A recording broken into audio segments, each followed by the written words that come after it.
दोस्तों नमस्कार। दोस्तों मैं विमल शाही आप सभी लोगों का अपने चैनल में स्वागत करता हूं और उम्मीद करता हूं कि आप लोग सब लोग स्वस्थ होंगे एवं मस्त होंगे। सभी राष्ट्रवादियों और सनातनियों से ये निवेदन रहेगा कि आप लोग मेरे चैनल को सब्सक्राइब कर लीजिए। दोस्तों आज हम लोग बात करेंगे दिल्ली विधानसभा चुनाव 2025 की। जी हाँ दोस्तों, दिल्ली में चुनाव होने वाला है और ये चुनाव आप समझ लीजिए कि 2025 के जनवरी लास्ट या फरवरी के फर्स्ट 2 वीक्स में कभी भी हो सकते हैं। तो दोस्तों दिल्ली का चुनाव की जो तैयारियां हैं वो जोर शोर से चल रही हैं। दिल्ली में मेनली 3 पार्टियों के बीच त्रिकोणीय संघर्ष है। एक ओर जहां सत्ताधारी आम आदमी पार्टी है, दूसरी ओर सत्ता के लिए लालायित बीजेपी है और तीसरी इसमें आप कह सकते हैं गंगा जमुना की तरह में जो सरस्वती का जो संगम होता है जो बिल्कुल विलुप्त होते जा रही हैं, तो कांग्रेस भी रेस में लगी हुई हैं। तो दोस्तों आम आदमी पार्टी के जो मुखिया हैं अरविंद केजरीवाल, उन्होंने बहुत पहले से ही ये दिल्ली विधानसभा 2025 की तैयारी शुरू कर दी है। उसने अपने कैंडिडेट्स की घोषणा भी कर दिया है। अब मतलब पूरा नहीं किया है, लेकिन हाँ 12-15 कैंडिडेट्स का घोषणा उन्होंने कर रखा है और पद यात्रा डेली वो कर ही रहे हैं। अपने ऊपर स्याही फिकवाना, पानी फिकवाना, ये सब भी काम वो केजरीवाल आरंभ कर चुके हैं। पद यात्रा डेली के डेली वो कर ही रहे हैं। अब जो है अब इस लाइन में बीजेपी भी एक्टिव होना शुरू हुए हैं। बीजेपी वालों ने कल अपने पार्टी कार्यालय पे एक नारा उन्होंने लिखा कि अब नहीं सहेंगे बदल कर रहेंगे। तो जैसे ही बीजेपी ने ये नारा ही अभी दिया है, बीजेपी ने अभी तक कैंडिडेट्स की घोषणा भी नहीं की है, ना उसने चुनाव प्रचार के लिए अपना कुछ लिस्ट वगैरह निकाला है, शेड्यूल निकाला है, ऐसा कुछ भी नहीं किया है। सिर्फ नारा ही लिखा है और केजरीवाल को इस नारे से ही आग लग गए हैं।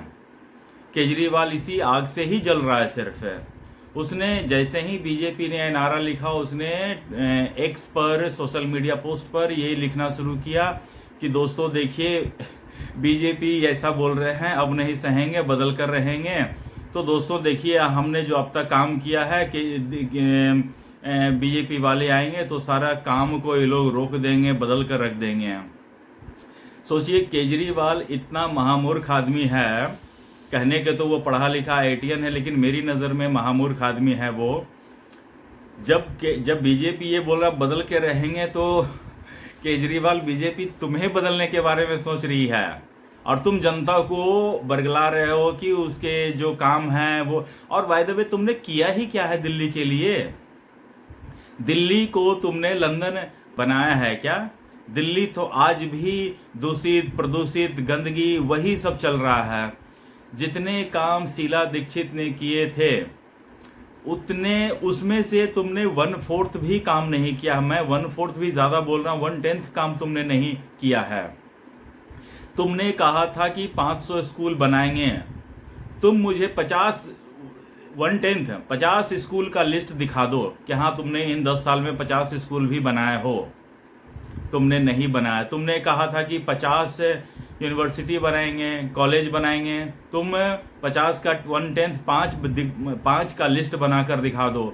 और दोस्तों मैं ये गुजारिश कहूँगा कि आम आदमी पार्टी का कोई भी आपिया हो, आफ्टर्ड हो, जो कोई भी अरविंद केजरीवाल के काम से प्रभावित हो, वो मुझे 50 स्कूल और 5 कॉलेज का लिस्ट दिखा दें जो केजरीवाल ने पिछले 10 साल में बनाया है।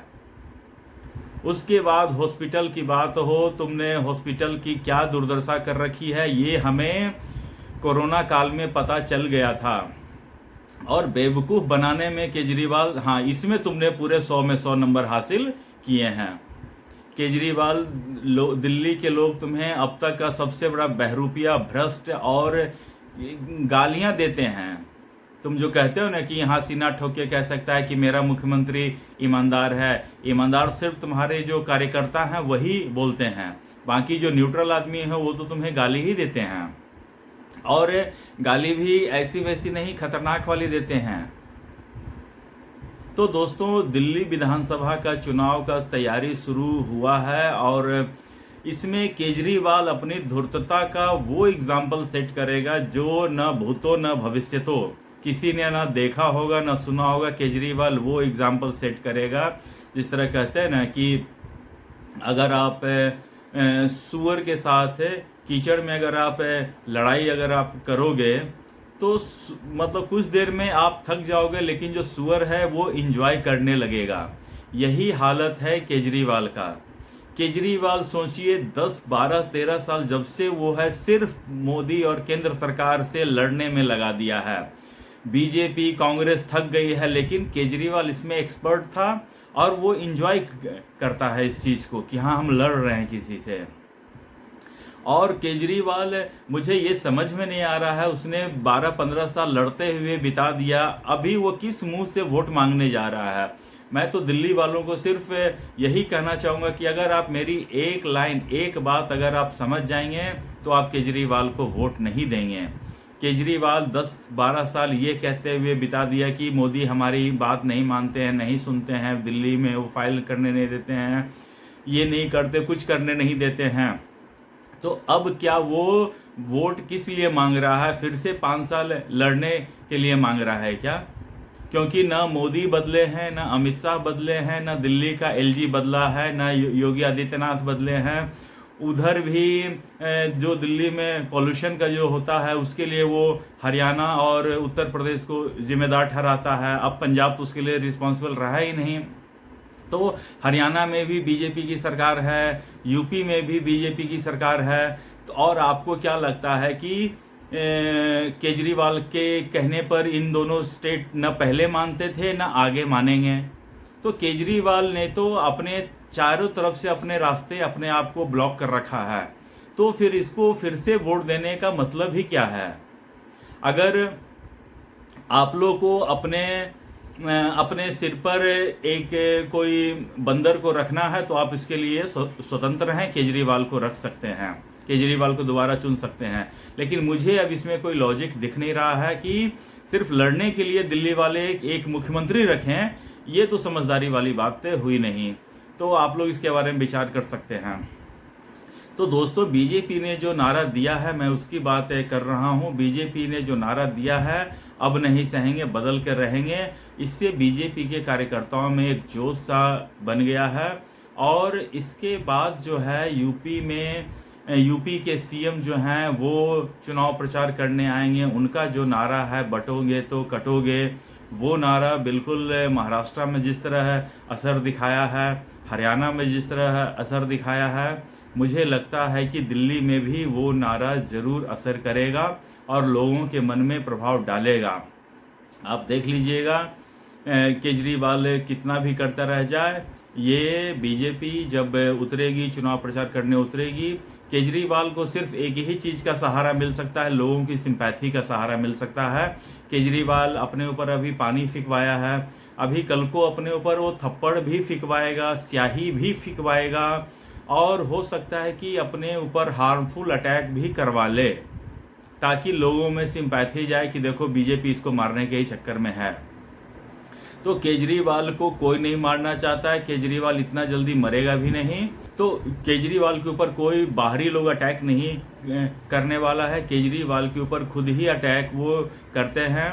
केजरीवाल सोचिए 2019 के चुनाव में गौतम गंभीर का नाम लेकर इसने आतिशी मार्लिना को खुद ही चिट्ठी लिखा था और उसके पंपलेट बनवाकर पूरे दिल्ली में चिपकाए थे कि गौतम गंभीर ने ऐसा लिखा है।